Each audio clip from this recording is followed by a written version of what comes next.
Hey there, we're opening up episode 476 of the podcast with the song Kingdom of Madness. It comes from the EP of the same title from Sis Malakian. It is available over at sismalakian.bandcamp.com. I'll make sure there's a link in the show notes. The EP was released just a couple months ago, and I dig it. And you'll hear this song in its entirety at the end of this episode. This is Monster Kid Radio, the podcast devoted to the classic and sometimes the not so classic genre cinema of yesteryear. I'm your writer, host, producer, Derek M. Cook, and I'd like to welcome you to the show. Now, I know I said last week that this week we'll be talking about the movie Atragon with Anthony Wendel. However, it occurred to me that this upcoming weekend is when Monster Bash would have been. And as you guys and gals know, Monster Bash 2020, at least the summer event, had to be canceled due to the corona apocalypse and everything else going on in the world. So I wanted to highlight Monster Bash, and I thought the best way to do that was to bring the man behind Monster Bash onto the show. We've got Ron Adams joining us this week, and we're going to talk about what happened with Monster Bash, what the future plans are, how you can further support Monster Bash and Creepy Classics and everything Ron's got going on, and we're even going to play a round of the Classic 5. Of course, we also have Kenny's look at Famous Monsters of Filmland, and I've got a few other things to go over as well, and we're going to get to all of that here in a moment. But first, there's a lot of stuff I want to talk about here in this episode. I don't know if you'd call this a Monster Kid tutorial or just me kind of blabbing on and on and on at the beginning of the show, but here we go. First of all, this upcoming weekend is the Portland Horror Film Festival. Kind of. Here's the thing. It is happening, but it's going virtual this year. And because it's going virtual, they have a little bit more wiggle room in terms of how much time they can spend showing incredible horror movies. This event is happening over the course of 4 days. It technically, by the time this episode goes out, will have already started because it started on Wednesday the 17th, but that doesn't mean that you're missing out. They are going to be running through Sunday the 21st, showing feature-length films, and it looks like a whole slew of short movies. I'm going to put a link in the show notes so you can check it out. But if you are interested in attending this virtual film festival, it's pretty easy. Just go over to portlandhorrorfilmfestival.com, click on Get Tickets, follow the link, and it's going to take you to the website for the Hollywood Theater here in Portland, Oregon. To attend the virtual film festival, you need to buy a full festival pass. It's $60. And here's what I'm most excited about. On Sunday, world premiere of the remake of The Brain That Wouldn't Die. Now, we talked a little bit about this during a recent Social Distance Saturday screening thing that we did. There is a remake of the movie that was actually produced here in Portland, Oregon. I've been following the Kickstarter campaign for a couple of years now, and I am stoked. I am so happy that these guys and gals are done with the movie because it means I'm going to get my own copy eventually. But it also means that people are going to be able to see it at this film festival. Like I said, that's happening on Sunday in the afternoon. World premiere. Also, there'll be a bunch of Q&As with filmmakers. Like I said, a whole bunch of short films as well. So if you're interested in this, I'll make sure there's a link in the show notes that you can just click on, hop on over, and let them know that Monster Kid Radio sent you. Now, of course, this is happening all weekend, which means it's happening on Saturday, but that doesn't mean that I'm not doing my own thing on Saturday as well. We're going to be doing the Hands of Social Distance Saturday this upcoming weekend, as we've been doing every Saturday now for the past couple of months. We do it live for free on Twitch. Go to twitch.tv/MonsterKidRadio. Follow the stream. You'll get notified every time I go live, and I go live every Saturday around 11 a.m. when the pre-show starts. That's Pacific time. And then the movies themselves start around noon. With that live chat, it makes the day go by so quick. You're hanging out with your friends. You're watching some of the best monster movies in the world, including Manos, the Hands of Fate. No, I mean that. I didn't say that with a straight face, because we're doing something different with Manos this time around. I think everybody here knows what Manos, the Hands of Fate is, right? So-called worst movie ever made. I know a lot of people actually don't like it. I know a lot of people only like it when it's being riffed by MST3K or any of the spin-offs from that or the whatever. But here's the thing. The movie's in the public domain, which means I can do whatever I want to it, which means we're going to be presenting Manos, the Hands of Fate in vibrant, glorious, lifelike black and white. It gives the movie a weird edge. I've watched it in black and white, or at least parts of it, as I was putting it together for the stream this weekend. Manos is kind of hard to watch straight as it is. Now, I enjoy it, but it's got a real creepy vibe. I know that one of the jokes that is made in Mystery Science Theater about Manos, the Hands of Fate is that entire film feels like the last known photographs of anybody who was involved in that movie. The thing is, that's kind of true, and I'm not making a joke. You put this thing in black and white, it feels even grittier, and I'm really looking forward to sharing that with you guys and gals this weekend, and you can let me know if I'm overhyping this thing or not. Now, that's not the only thing we're going to be showing, of course. We got a whole bunch of movies lined up. We're going to be showing a zombie film called I Eat Your Skin. It's a Del Tenney production. The trailer that exists for it, I'm not going to bother playing it here, but the trailer that exists for it makes it sound like this grindhousey exploitation thing because the movie didn't actually get released until the 70s. Some places say 1970, some places say 1971, and it was packaged with a movie called I Drink Your Blood. I Eat Your Skin was not the original title. The original title of the movie was just Zombies, and it was produced in 1964. So it is pre-Romero. There is no skin eating, but it's still a cool little movie. I actually really dig it. We're going to get classic with some Karloff and show The Man They Couldn't Hang. We're going to show an episode of One Step Beyond, and Christopher R. Mim makes his return to the Saturday stream with Where's Guido, Nazi Hunter. There's going to be all sorts of other stuff going on, the games that we play, Classic 5, a bunch of trailers, and who knows what else. Just make sure you come on over to twitch.tv/MonsterKidRadio on Saturday to join us. And while I don't know much about it right now, because Kyle Yount of Kaiju Cast fame just posted something about this on the Kaiju Core Facebook group page today, but apparently there's something coming up called It's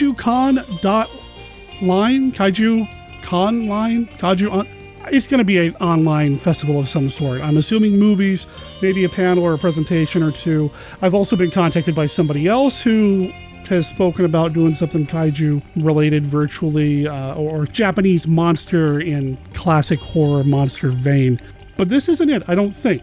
I think this is something totally different. As soon as I know more, I'll let you guys and gals know more. But it's happening on July 11th and 12th. At least that's what the graphic Kyle posted said. I did reach out to him and asked him what he was looking for and how can we help. And he liked that response, gave me a thumbs up. So yeah, I'll keep you posted. If any of you know of any online events, whether they are conventions that would normally take place in person, they've gone virtual, or any special events that have been put together specifically for the virtual space, like Kyle's Kaiju project it looks like, or what I do with social distance streaming, please let me know. Drop me an email at monsterkidradio@gmail.com, and we'll make sure that everybody knows about it, because what else are we going to do while we're still sitting at home? And honestly, I'm being a little selfish because I want to know about them. I want to take part in online conventions that I would not normally have an opportunity to take part in if it was strictly IRL. Is that what you kids are saying, in real life? Like San Diego Comic-Con, that's going virtual. I don't know how they're going to do it, but that's going virtual, and that's happening sometime in July as well. So yeah, should be an interesting convention season. And this just in, I've been in contact with Kyle since I recorded that bit, and I'm going to be chatting with him within the next couple of days, which means on next week's episode, you're going to hear from Kyle about whatever this Kaiju Con online Kaiju thing is. So stay tuned. Of course, that chat with Kyle is happening next week. Let's get through this week's show first, with a little bit of a Monster Bash flashback. One of the events that we look forward to the most when we go to Monster Bash is the Festival of the New Wine song reenactment. It's a call and response number. It's awesome when Frankenstein Meets the Wolfman gets played on the big screen in the big movie room, and well, it sounds a little something like this.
Allan Poe's Tomb of Ligeia. Poe considered it his masterpiece. She will not die because she willed not to die. Vincent Price, magnificent, macabre, defying the deathless, jealous spirit of Ligeia. A nightmare of terror, pitting their lust for life against the unholy powers of the undead.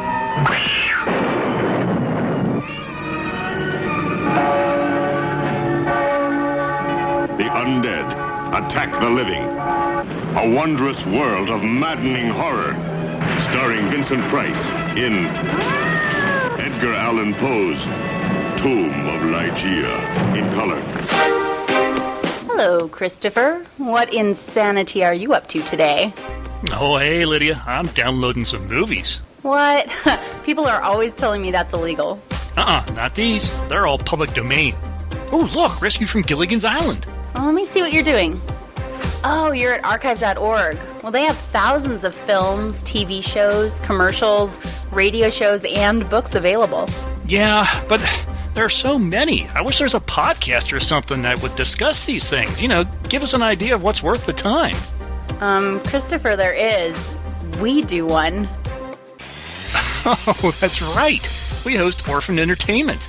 Once a month, we pick something and review and discuss it. That sure is nice of us. Sure. Why don't you click over to Orphan Entertainment and remind yourself a little more about the show? Oh, will do. Let's see, that's at orphanentertainment.com. And yeah, it looks like we're available on iTunes and Stitcher Radio. Oh, hey, can we review the Gilligan's Island movie someday? We'll see, Christopher. We'll see.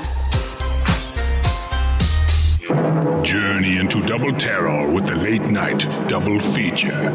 With X, the fiend from beyond space, and the Wall People. A crew of interstellar explorers must fight an unstoppable alien fiend from beyond space, hell-bent on consuming them all. Will they survive? Can they survive? And on the same program, a man must fight to save his only child from the clutches of strange invaders who use their advanced technologies to steal sleeping children through their bedroom walls. Are your children safe? Two terrors to tear you apart in the late night double feature. Hello there, Monster Kid Radio heads. This is Kenny with a look at Famous Monsters of Filmland. Today we are going to continue our issue-by-issue look at movies that received article-length coverage in FM. Today we are up to issue 24 from August of 1963. There are 4 movie-based articles in this issue. Let's take a peek at them. The first article is billed as a preview of a giant article to appear in issue 25 about King Kong. It is substantial in its own right, covering 8 pages with 10 photos. It begins with this intro. At the end of 1959, we presented in our 6th issue the King Kong story. It was a great story, one of our best ever, 11 pages long with 14 outstanding photos. Readers raved, but they should have saved their breath, because next issue we are going to cover Kong in a fashion that will make that former landmark look feeble. 14 photos the first time? Nothing. Because 4 years ago, we didn't have access to the personal Kong photo collection of his animator, the late Willis O'Brien. Hadn't been presented with precious, exclusive pictures of Kong by the still living, still talented, still very animated artisan who actually constructed Kong, Marcel Delgado. Photos that other publications would give their eye teeth to run one of, we are able to bring you in lavish quantity. And what you are about to read, brought back to you over a span of 30 years by our personal Vicarion, is history. The major portion of a half-hour broadcast that went out over the airways via the National Broadcasting Company on the night of Friday, February 10th, 1933, from 9:30 to 10 p.m. The transcript from the mentioned radio program follows with an audio preview of the film complete with reenactments and an interview with producer-director Marion C. Cooper. It concludes with these words from special effects genius Willis O'Brien. Speaking for myself, King Kong represents the goal of more than 20 years. For that long a time, I have delved into bygone periods, studied the life of animals long before the descent of man, preparing myself for the day when someone would dare to reproduce on the screen the giant beast that once ruled the world. Without knowing it, I was waiting for King Kong. I feel it has been worth the long years of research, and I hope you too will feel the same way after seeing King Kong. King Kong has been featured many times on Monster Kid Radio. One that is waiting its MKR debut is the 1935 film Werewolf of London. This issue contains a 20-page article bursting with 33 photos. It begins with these words quoted from Universal Studios head Carl Laemmle. Werewolf of London is a blood-curdling thing. It will give the unholy shivers to even the hardest boiled movie egg. It is as gruesome as Dracula, as startling as Frankenstein, as much of a soul shocker as we know how to make. But it has a glorious change from the Pollyanna pictures which you may have been using as a steady diet. The story could never happen, and that's the very thing which will knock people somewhat goofy. Here is a real thrill, a thing you will talk about and shudder about. Werewolf of London is a freak of a shocker. We warn everybody to stay away, then watch them come in droves. Carl Laemmle. A detailed synopsis follows. Here is how the first on-screen transformation was described. He glances at his hand. He is horrified to see that its back, its palm, has become thick with hair. As he moves through the room, he passes a post, and at the same time passes through phase 1 of his change. He is now a hairier, less human individual. As he passes a second pillar, his appearance alters even more frighteningly. Tusks protrude upward from his lower set of teeth. A growl issues from his throat. The article continued with critics' reviews from the 30s and this opinion from Uncle Forey. I reveled in the film when I first saw it at the age of 18, before The Wolfman or the more recent Curse of the Werewolf, and time had not dimmed its magic for me when I saw it again a few months ago on TV. Certainly, the technicolored Oliver Reed was more ferocious, and the excellently made-up Lon Chaney Jr. more sympathetic, but somehow Henry Hull still seems to me the most authentic werewolf of them all. The article concludes with several paragraphs of trivia, including these interesting bits. Whether they are true or not, we may never know. Sound and furry. When it developed that not a single man in the sound department of Universal had ever heard a wolf bay, a technician was specially dispatched to the North Country of Canada, where wolves still roamed the wilds. In the hinterlands, the sound man patiently waited for the sound he had been ordered to bring back alive, a wolf's howl to send chills up and down the spine. At last his opportunity came. Wild wolves gathered in a circle around the huge fire built by the guide. They howled hungrily. The sound man recorded nervously. Raising Hob with Hobson. It was reported in 1935 that the first time Valerie Hobson saw Henry Hull in makeup, she started screaming and couldn't stop. I knew Mr. Hull was supposed to look horrible, she said, but I had no idea he would look like he did. I took one look at him and then started to scream. I couldn't stop. He thought I was joking, so he ran towards me and let out an unearthly yell while he reached out a hairy hand as though to grasp my throat. Suddenly, he and director Stuart Walker discovered I was in the middle of a fit of hysterics. They rushed me to the studio hospital where they gave me a sedative. When I quieted down, I was so weak I could not walk. I had to go home for the remainder of the day. It was a horrible experience, one which I shall never forget. Also in this issue is a look at the current Vincent Price film, Diary of a Madman, which gives a synopsis of the film. This film is waiting for MKR coverage, so I'll give details of this article when Derek and his guests talk about it. Finally, we have a look at the Phantom of the Opera in movies, which has a detailed look at the 1925 Phantom and some information on the Claude Rains version. It was reprinted from the October 1962 issue of Films in Review, so it was more scholarly look at the film than normally seen in FM. That's all for this week's look at Famous Monsters of Filmland. We will have more next time. For MKR, this is Kenny saying adios.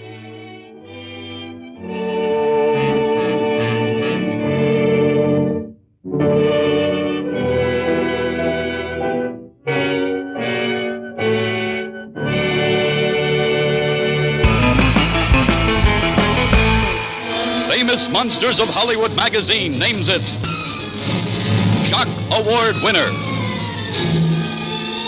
The Monster of Piedras Blancas. The Monster of Piedras Blancas. the world's most shocking monster, stalks its unsuspecting prey, feasts its eyes on the next victim to writhe in its slimy arms. The screen's most nightmarish beast.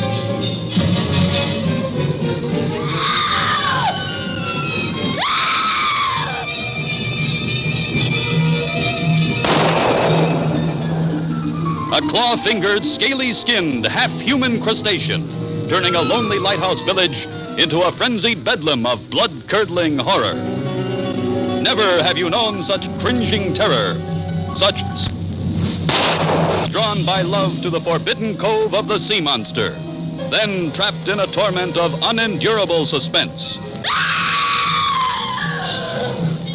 In the screen monsterama of 1,000 incredible...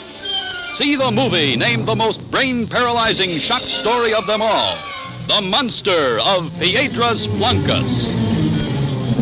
Enterprise log, Captain James Kirk commanding. We are leaving that vast cloud of stars and planets which we call our galaxy.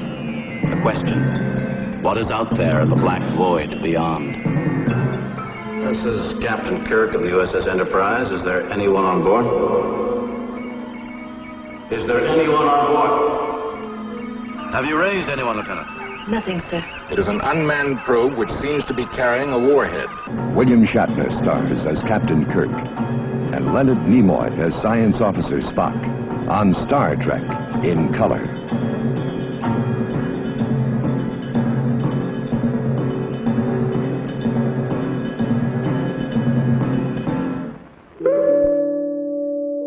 Night falls on the great halls of Frenzywood. Chris and Jerry read this week's comics with a sense of terror and foreboding. Which books will they enjoy, and which will unsettle them with an eerie mood, striking into their very souls? They work their way through the rare and mysterious tomes to find those worthy of your attention. A knock comes to the door, bringing something strange and otherworldly that no one has ever seen before. It's The Professor Frenzy Show! Professor Frenzy, it's a show. Professor Frenzy Show. Professor Frenzy, it's a show. Professor Frenzy Show. If you like indie comics and also like podcasts, please try The Professor Frenzy Show. Find the show in iTunes search and Facebook. Episodes tweeted out on @ProfessorFrenzy on Twitter. Thank you.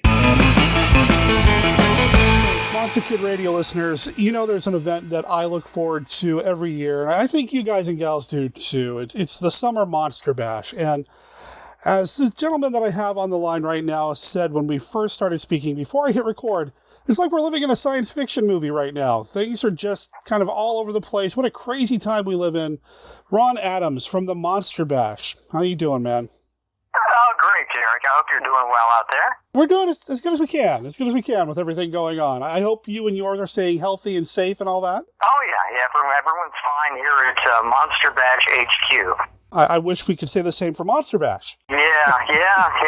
It's unfortunate. The first time since '97 we had to cancel a Monster Bash. The reason behind that is we could have done it, but it would not be anywhere near what people expect, and everyone would be unhappy for one reason or another. Firsthand, I can tell you when I talked to my sales rep at the hotel, we were looking over and every state is different. We were looking at Pennsylvania and what in Pennsylvania we would have restrictions we would have to abide by, and no matter whether you were a vendor, an attendee, or a guest of honor, it would not only not be the same or what you would expect from Monster Bash, but everyone would be unhappy. And I can give you some examples of the things we looked at, and these are the things that, and I think maybe general public, people don't realize how it could affect, how it would affect a convention. Here are some of the things that, in our particular case, there's 6-foot distancing, and that's a big one, especially for vendors and attendees. So if you can imagine a vendor room, and we try to space everyone further apart, which could have been done a little bit, then that would require only like one customer could be in front of a vendor table, and then the vendor's not going to be happy about that. And then what if one particular vendor, and this happens, every show someone has a hot item, and a lot of people want a particular thing. So suddenly one vendor starts to get a line of people distancing 6 feet, and in doing that, they then are in front of other vendor tables, and no one can get to those other vendors. So that would really impact vendors in a negative way. And, of course, attendees would have to wait. And, in fact, also that there would be a number of people allowed in particular rooms. So you would probably have to wait in the lobby to get into the convention, and then wait on lines to get into any particular room, and then wait online as you normally would for a vendor or a guest of honor. That's just one angle of the 6-foot thing. And then you look at mask, I don't know what state people are listening. In our particular state, the masks are still required in functions like this. Someone that had paid far in advance to come to the show to meet a guest of honor, also all of a sudden they can't naturally shake hands with the guest of honor. To get a picture taken, can you imagine a picture you're showing a friend after the convention is over?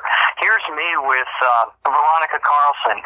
Yeah, that's really her behind the mask, and that's really me, even though we're not even anywhere close to each other. You couldn't get photo ops properly. Those are just a few of the many, many things that really, it just makes it impossible to hold a convention or conference like Monster Bash at this point in time. So we're very hopeful for October. Sure, and I don't think Monster Bash is to be held at fault here. It's just the world that we live in. It's not just the Bash. It's so many other conventions have had to reschedule, go online, cancel altogether, whatever. Plus, the Monster Bash, and this isn't saying anything about you or me or the other attendees, but the guests that you tend to bring in do skew on the older side. And, you've got health concerns, too, on top of everything else. Who wants to travel and all that, Yeah, in fact, interesting, though. I spoke to every guest of honor prior to us canceling, and everyone still wanted to come. The only person that canceled prior to us canceling the show was Archibald Jr., but everyone else, including Rico, via his son-in-law, said that Rico wants to do the show.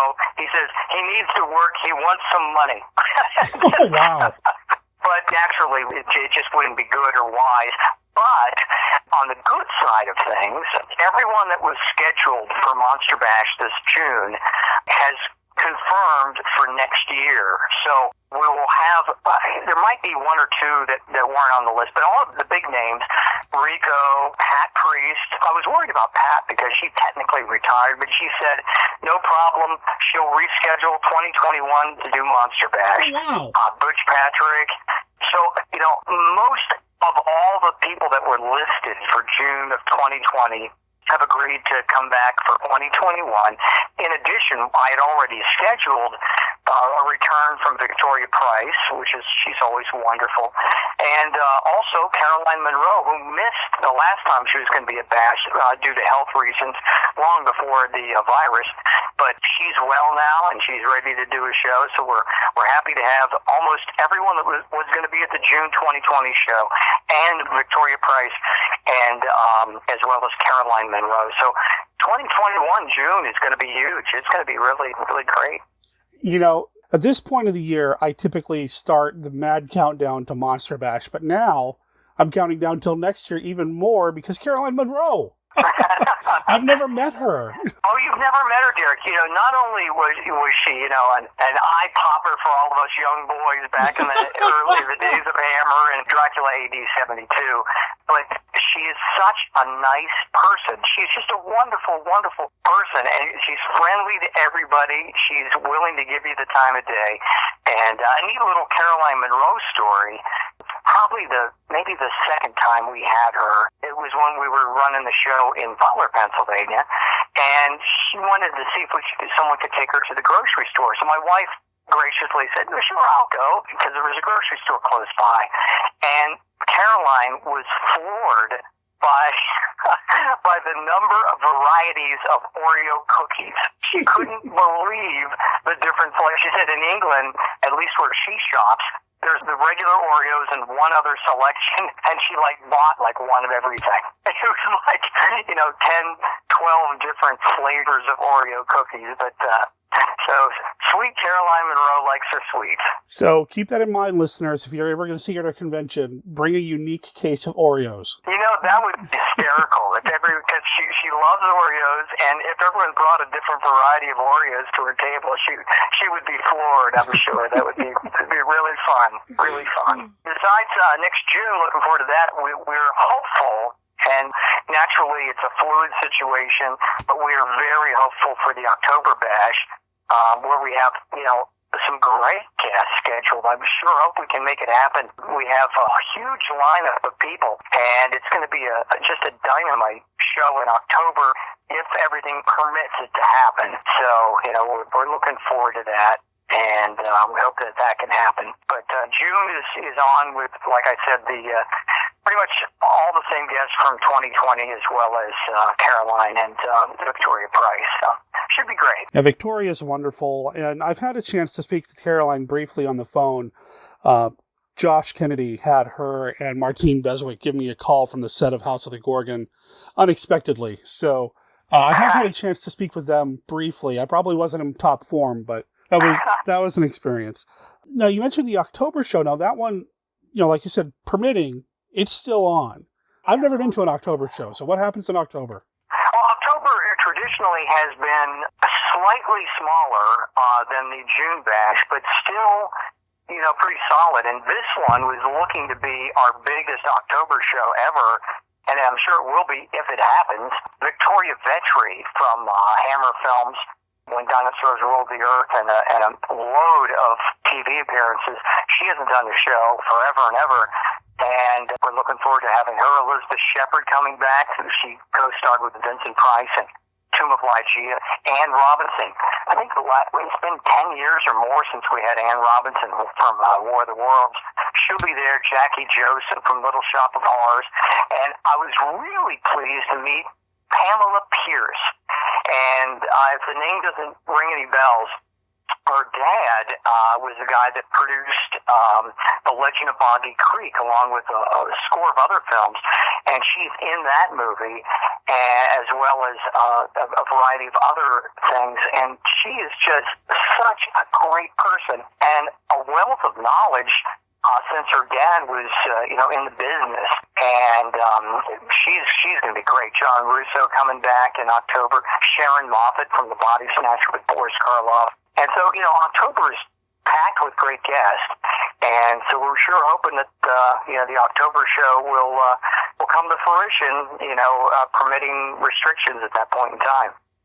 Now, before October, though, there's the big film festival that's normally planned too, right? We are, and that at this point in time, it's on, but that show, our August show, which is Bela Lugosi Film Festival at the Canton Palace Theater, that show is really dependent upon the theater. And at this point in time, they've canceled a bunch of things, but they have not canceled Monster Bash and our Monster Bash Film Festival with the Lugosi films. Frank Delestrito, the historian and writer, will be there to give 2 lengthy PowerPoint talks on Lugosi's life, as well as just a load of great Lugosi films up on the big screen. I'm in constant touch with Georgia at the theater, and probably when the 1st of July rolls around, we'll know one way or the other whether August will happen or not. Again, that's another case where we sure hope it'll happen, but it's such a fluid situation, we just, won't know till we get closer in time. We do have vendors at that show as well. We have vendors on the second level of the theater. They have a large area there where we can put tables, and Creepy Classics is in the lobby. So there's vendors as well as all the films, and then Frank Delestrito will be speaking and signing his books.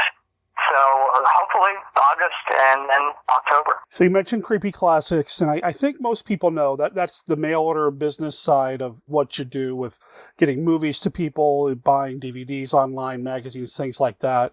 Is that kind of where you want people to go right now, since they can't go to the Bash, go to Creepy Classics and kind of help support you that way? Well, sure are, Derek. I'm sure it's affecting other people that run conventions too, and do conventions. I do usually 18 shows a year, and every single one so far, which is 9, have been canceled or moved. And that's a huge chunk of income, and that really is what helps support BASH.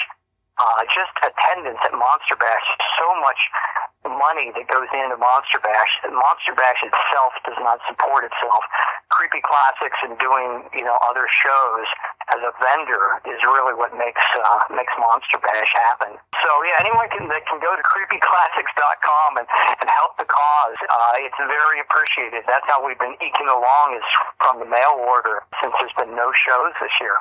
I've spoken with a number of listeners of Monster Kid Radio, people who turn up for my Saturday online screenings and things like that, that said that they've gone in and made a point to place some larger orders than normal at Creepy Classics, just for that very reason. And I encourage everybody to go there as well.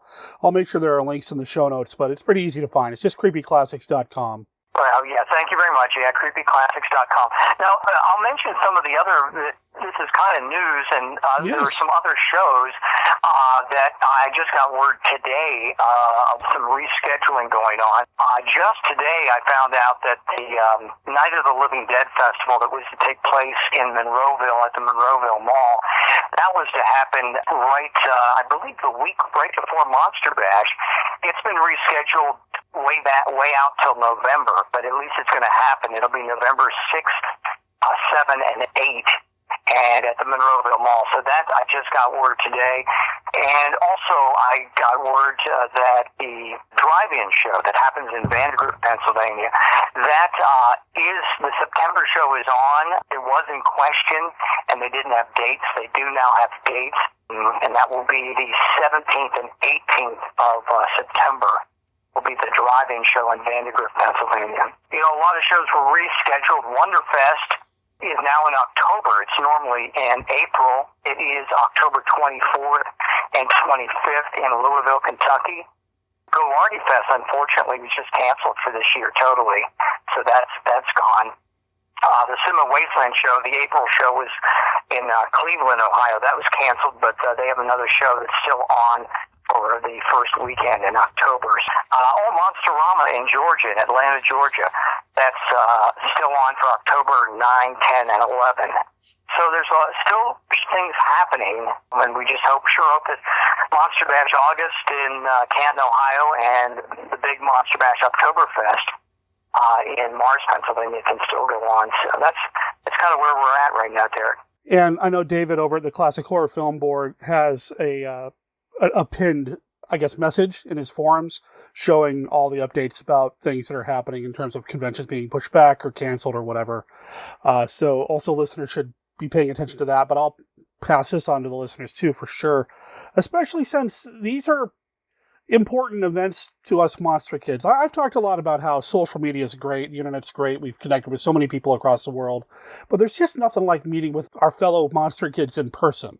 I really want to see these conventions continue, as long as it's safe, as long as it's feasible for everybody to do that. And I'm really glad that you've got these other shows hopefully planned, and hopefully they'll work out. Yeah.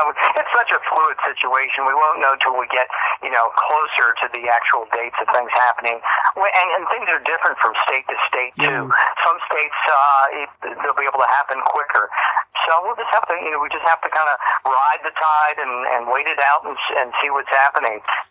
And hope for the best. And you're right about seeing people in person. I mean, it's like social media has made things great in the regards to, like, when we were kids, we might see letters and Famous Monsters and say, oh, there's a kid just like me. And now social media, you find even more that you don't have to wait 2 months till a magazine comes out and see a letter from someone that's like you. You can actually communicate, instantaneously with things like Monster Kid Radio, with people that are out there. But, actually being one-on-one, that's the family reunion. That's what these shows are, and that's what Monster Bash has always been, just a reunion. Even if you've never met before, it's like meeting your family, because we all grew up the same way, loving the same stuff. And so it really is missed this year, having, the one-on-one. not only just meeting people like yourself and reacquainting with people, but then seeing vendors and things and finding things that you wouldn't see on the internet. The fun of discovery at shows, finding that long-lost toy or whatever from your childhood. So it's missed, and we're hoping things get fired up again soon. Sure. I love all the guests. I love the vendors. But like you said, the best part of Monster Bash is just reacquainting with people and meeting new people and meeting old friends that you've never met before, basically. These are people that are pretty important in my life when I get a chance to meet them. I can't tell you how many people I've met at Monster Bash that I now consider dear friends. And we're such a niche that you can talk to people that you've never met before. You don't know their name, but you can walk up to someone and look at they're looking at a copy of an old VHS of The Mummy's Ghost, and you say, "Oh, John Carradine was great as the high priest in that one," and they know exactly what you mean. Or you get to bring up George Zuko or Lionel Atwill or Dwight Fry. Everyone there knows this. It's like you're instant brothers or sisters at these shows. You really are. It's just everyone has that same background. One of my favorite things to do at Monster Bash is play a little game. And Ron, I'd like to play a game of the Classic 5 with you. Have we played this before? I think so. Okay. I'm ready. The Classic 5! The Classic 5, for listeners who don't know, it's a game that we play here on Monster Kid Radio. I have a literal deck of cards right here. Each one of these cards has a this or that, which movie do you prefer style question. There are no wrong answers. It's just a way to keep Monster Kids talking and start new conversations and new friendships. Ron, are you ready to play? Okay, and I'm usually against the grain of the majority in these things, but I'm ready to go. That's one of the things that I love the best about this game is the unexpected answers, because then you find new movies and new things to talk about. It's great. All right, so card number 1 comes from my Hammer expansion for the Classic 5 deck. What's your favorite Hammer vampire film not starring Peter Cushing? Oh, that makes it tough. I thought you were just going to go with vampire film, which is The Bride of Dracula. But, yeah. Okay, not starring Peter Cushing. Well, probably, even though he does not speak, probably, I'm referring to Christopher Lee, probably Dracula, Prince of Darkness. Dracula, Prince of Darkness, King of the Vampires. For 10 years, his mortal remains were cherished by his faithful servant, awaiting the opportunity and a victim to provide the life force for the reincarnation of Dracula. I have fond memories of watching it with my fellow Monster Basher friend Kevin Slick back in junior high school on a CBS late movie at his house when I was staying over one night. We were up late, the lights are out. We're just sitting there by the glow of the TV watching Dracula, Prince of Darkness. Wow. That's awesome. And Kevin's a great guy, too. I need to get him back on this show. That's awesome. Right on. All right, card number 2. Oh, and this one actually comes from the Universal expansion. Okay.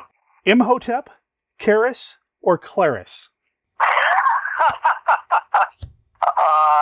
Karis is the man. Karis? Absolutely. The Mummy's Hand. And I'm such a Chaney Jr. fan, but The Mummy's Hand is my favorite Mummy film, and I love that whole Karis series. I really do. They're pretty awesome. I love me a mummy movie. I think I've made it pretty clear on the show over the years that of all the different types of monsters, Creature's my favorite film, but I love me a good mummy. Man, give me a mummy movie over anything else almost any day. The thing I get when we talk about mummy movies is you usually get someone saying, why the mummy? He's so slow, people can just run away from him, and it's not that scary. But, my reply is always the same. You have to sleep sometime, and he's still shuffling his way with his arm outstretched to choke you. He's still coming. No matter where you're at, he's just coming your way. Oh, nice. All right, card number 3. Oh, this actually also comes from the Universal expansion deck. Revenge of the Creature or The Creature Walks Among Us? Oh, my. It's funny because right now I'm working on Monster Bash Special number 5, which is all about the creature. And I just wrote an article on The Creature Walks Among Us. But I prefer Revenge. And the reason I prefer Revenge is it's got a lot. It's action, great acting. It's just packed. It's a great film. I really, really enjoy watching Revenge of the Creature. They dared to bring him back alive from his haunts deep in the jungles of the Amazon. They dared to put him on display with the other denizens of the deep, while thousands came to marvel and wonder. You know, I pity him sometimes. He's so alone. The only one of his kind in the world. If anything goes wrong, you head straight for the surface, you understand? All right, let's go. They dared to study him, to probe him, to tempt him with the lure of a woman's beauty, thinking that mere chains could hold in check the primeval forces that surged and roiled within this strange being from the dawn of time. The first movie's iconic, and I know you said it's your favorite, and it is. It's just great.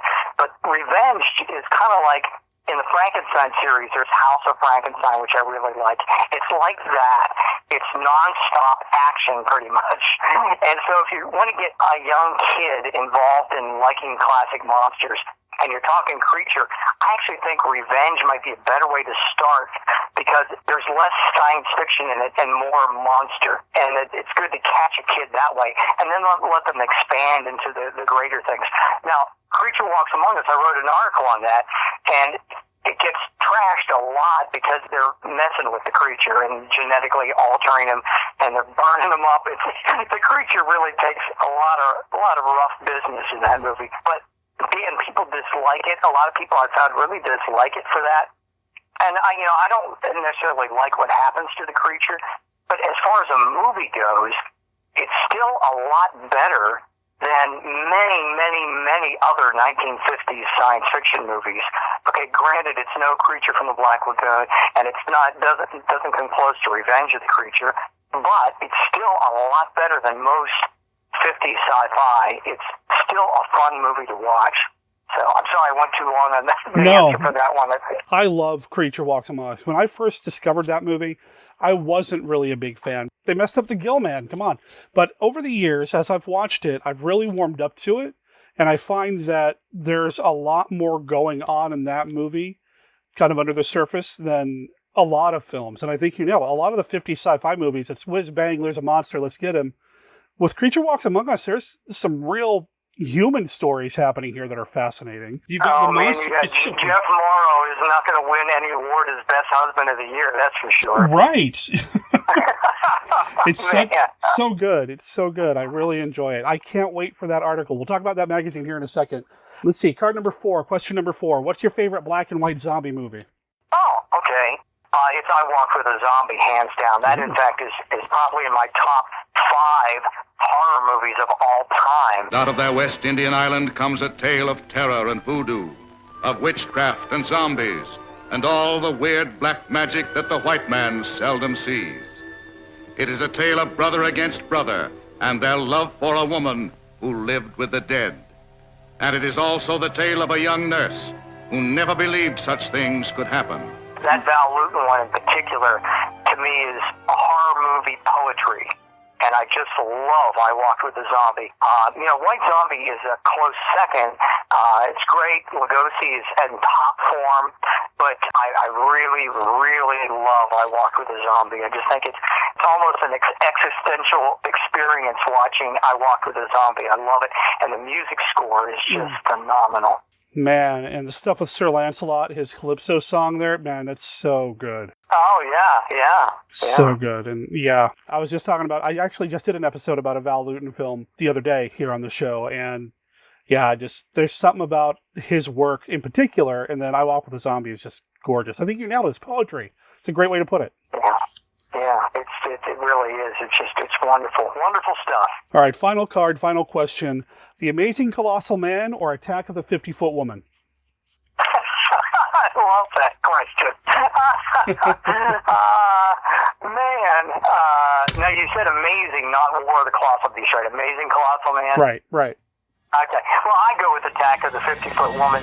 Once a normal, voluptuously beautiful woman, she drove into a nightmare of horror and saw descending from the sky a titanic monster whose fearsome touch became a frightful curse. Attack of the 50-Foot Woman, incredibly huge, with incredible desires for love and vengeance. They're both entertaining and fun movies, but I actually have more fun watching Attack of the 50-Foot Woman when she's yelling, Harry, Harry.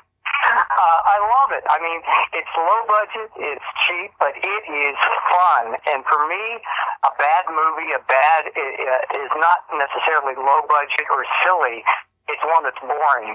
And Attack of the 50-Foot Woman is not boring. That's kind of the motto here. You have Monster Kid Radio. There's no such thing as a bad movie. If you're having fun watching it, it's a good movie. You know, right on. It doesn't matter, you know, how quote unquote good it is. If you're having fun, it works. There's different types of entertainment you can have, but if you're entertained, it's a good movie. Yes, exactly. I think that's why you and I get along, Ron. Among many reasons. So you mentioned the magazine a second ago. I actually had somebody ask me the other day on Facebook, is the Monster Bash magazine still happening? And I said, yeah, I thought so. What's going on with the magazine? Yeah, we're only like maybe 2 weeks later than normal schedule-wise right now.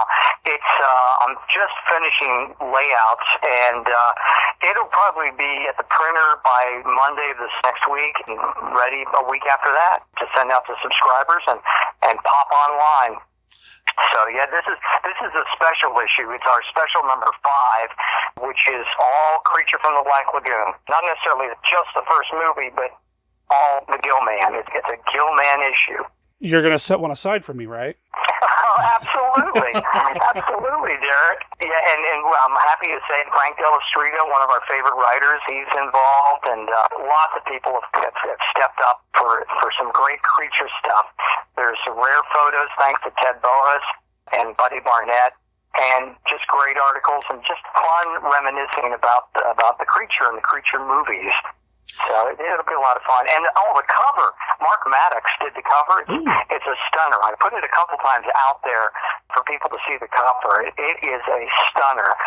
Mark really captured not only the creature, but like you can see the glistening water on the creature's face. It's just wonderfully detailed. Mark is an amazing artist.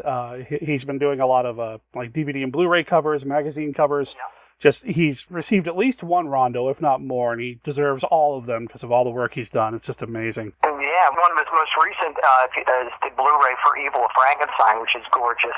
I mean, just stunning work.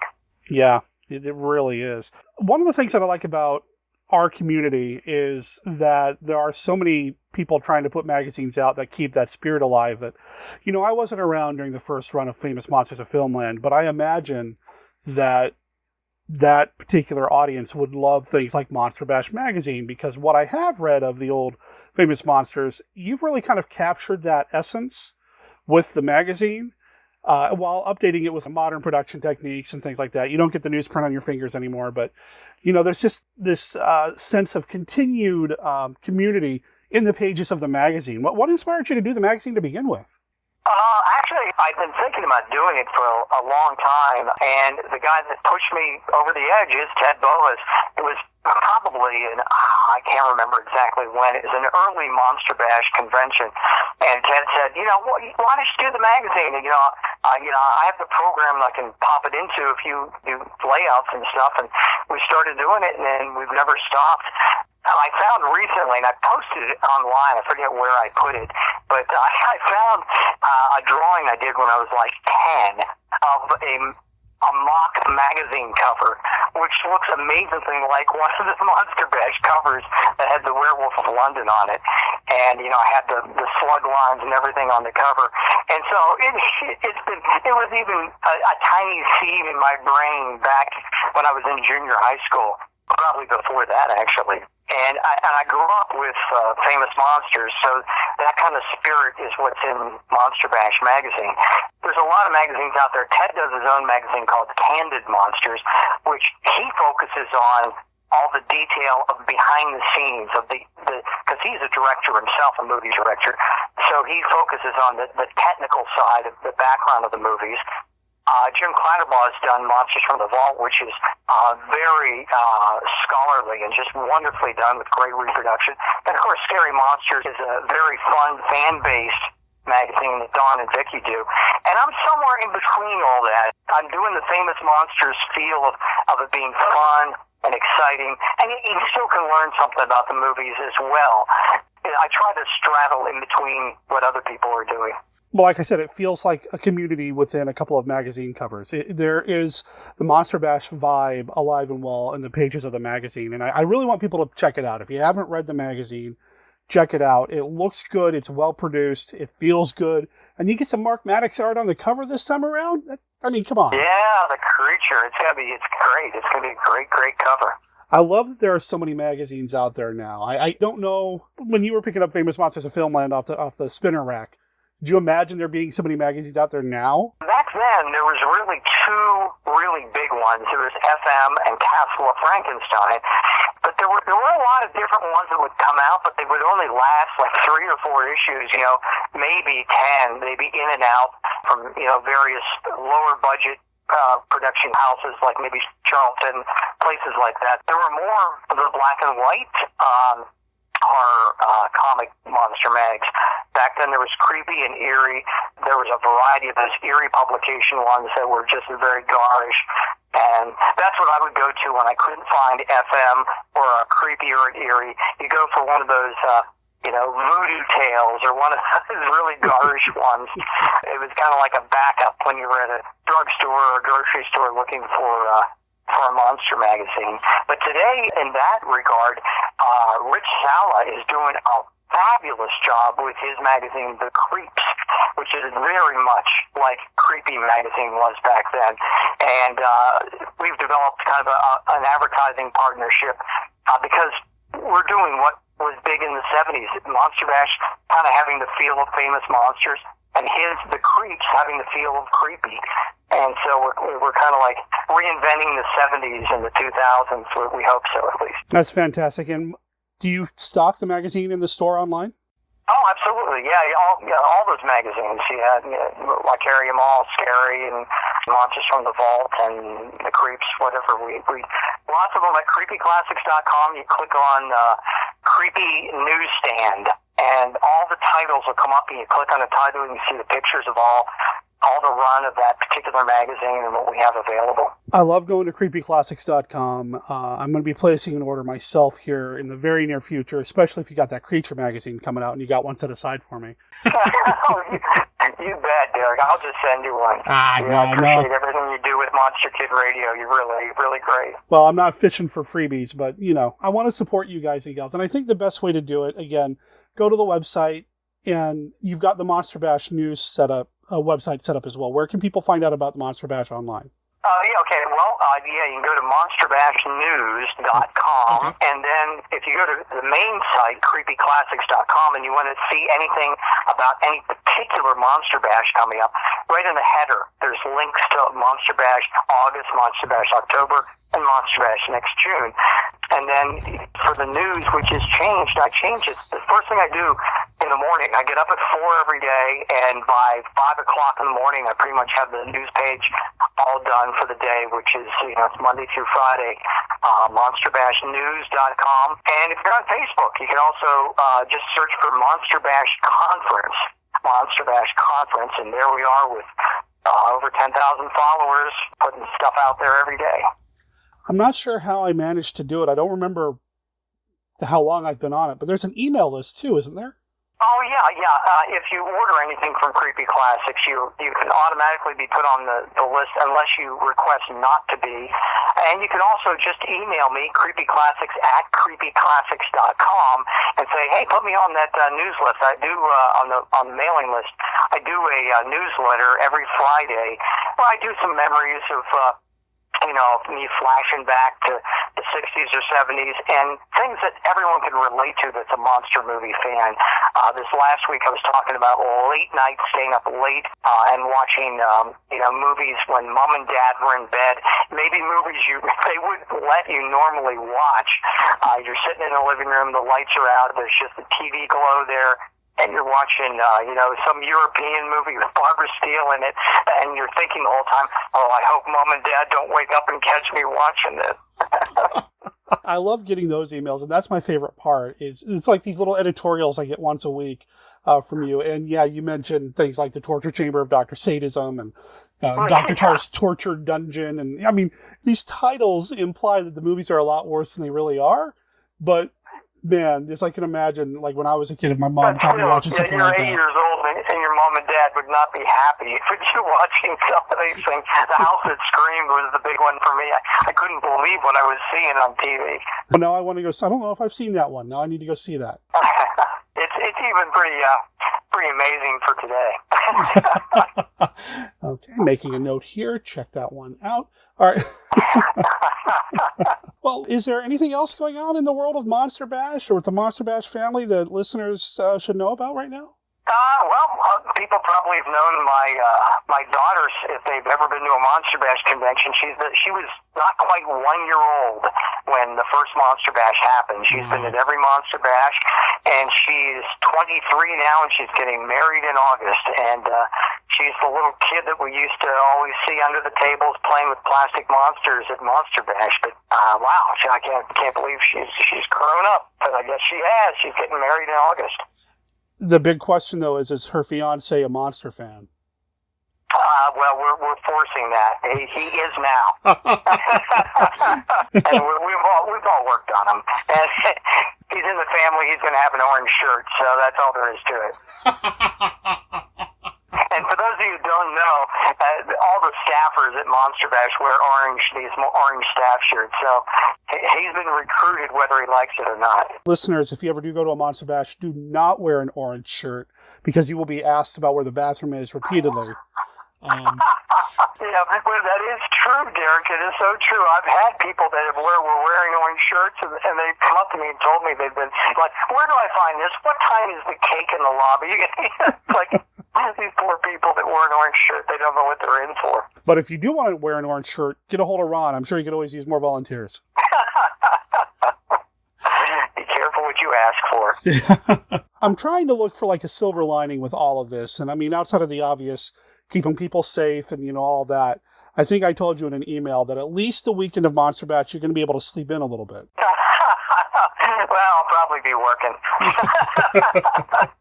But I think the silver lining is that I think when everything's over and everything, the shows open all back up again, I think it's going to be better than ever because they're chomping at the bit to get to a convention now, and I think people are just going to enjoy it even more when they finally, that they've missed so many, and that they can, those first few, when the doors are back open, people are just going to love. I think they're really going to enjoy it. So.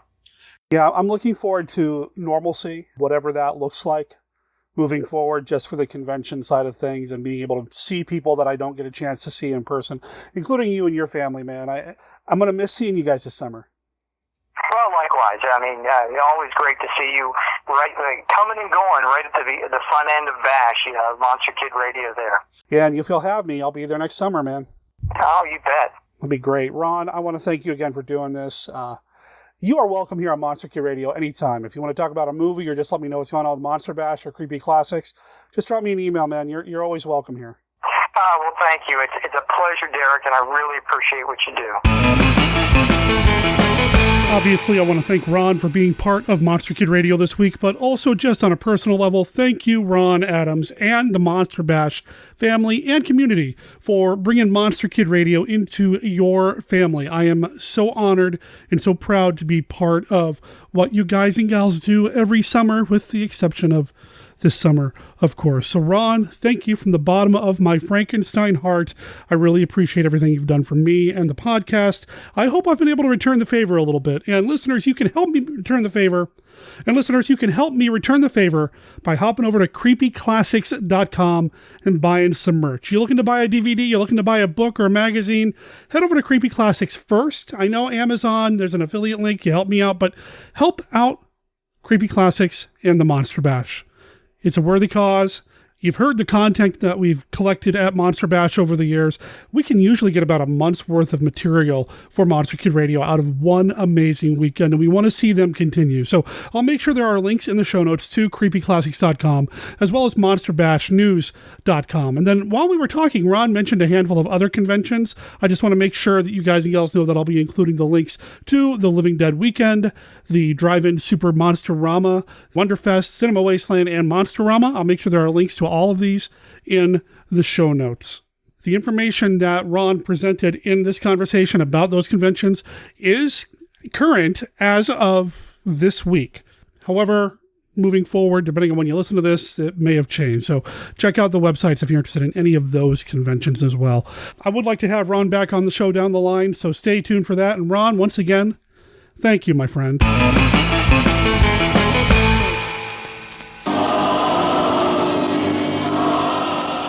A whisper of death stirred the house, and it screamed, "Murder! Murder!" This school specializes in students whose character is, difficult. In order to bring them back to the right path, I must run this establishment with a firm hand. This was a strange kind of girls' school, where unholy horror haunts the innocent and the wicked are filled with distorted desires. Every 3 weeks, a young man comes to visit here. Each time, one of us has a chance to meet him. Next time, it'll be my turn. The House That Screamed is a finishing school for depravity, evil, and murder. See Lily Palmer as the mistress who teaches everything in The House That Screamed, in color, rated GP. The most terrifying form of evil is that which lurks within the human mind. This is Asylum for the incurably insane. Asylum, the ultimate in horror. Asylum, the prison of madness, where few enter and none return. Asylum, filled with stark, raving terror, from Robert Bloch, author of Psycho.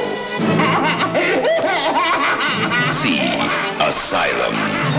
You have nothing to lose but your mind.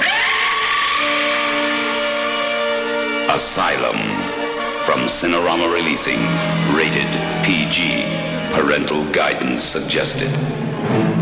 A doctor defying science's cautions. I can save him. I know I can. He's dead. Then what have you got to lose? A woman defying society's conventions. I can promise you one thing. Your grandchildren won't be test tube babies.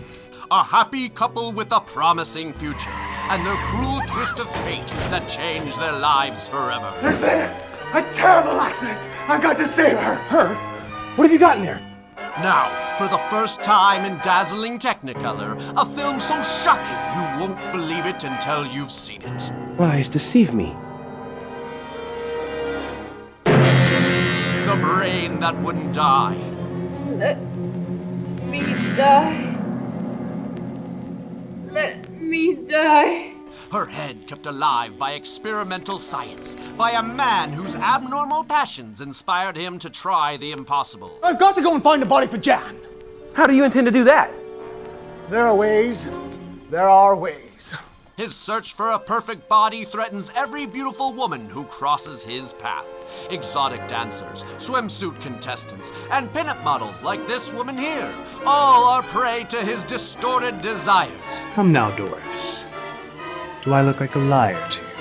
Starring Patrick Green, Rachel Perel Foskett, Jason Reynolds, Mia Allen, David Withers, and featuring Robert Blanche as Detective Mancini. You're only delaying the inevitable. Sooner or later, the truth is going to rear its ugly head. The brain that wouldn't die. Coming soon to a drive-in near you.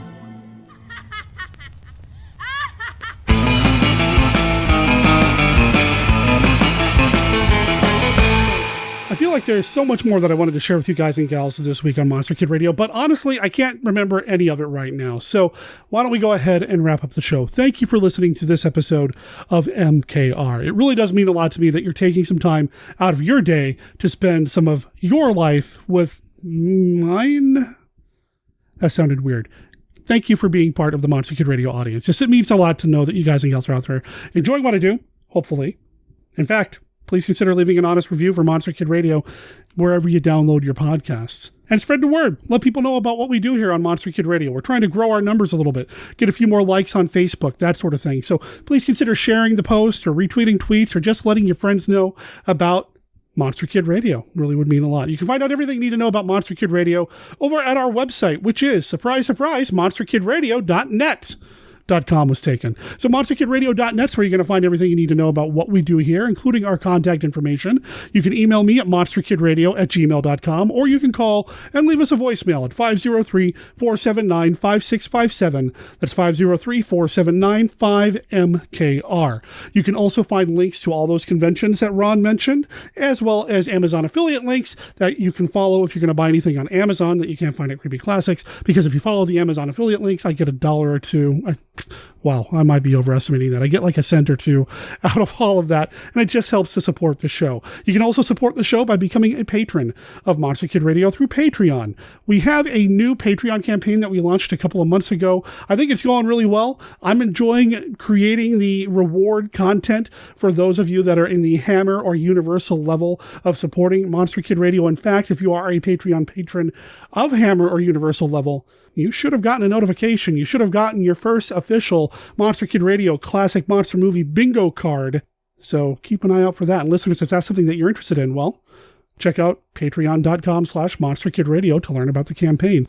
And speaking of crowdfunding, if you supported what Scott Morris and I did with the Plan 9x9 podcast, you should have gotten a notification from Kickstarter asking for confirmation of your mailing address. I just want to make sure that we have the right mailing address on file, because we are very close to mailing out the wooden USB hard drives that certain people on Kickstarter that came in at particular levels deserve at this point. I want to make sure that I get them mailed out to the right people. I've gotten at least one person who contacted me saying their mailing address has changed. That's what we're trying to avoid. Even if you think I already have your mailing address, please send it to me anyway. Again, monsterkidradio@gmail.com. I promise that's the last time I'm going to mention the email address in this episode, but I'll probably mention it again in next week's episode, where you're going to hear me talk about a really cool Japanese science fiction movie with fellow author and fellow fan of Japanese monster movies, Anthony Wendel. Atragon, the ninth wonder of the world. Atragon, an earth mover. A flying fortress. A submarine. Atragon, technology's newest, fights all the powers of black magic.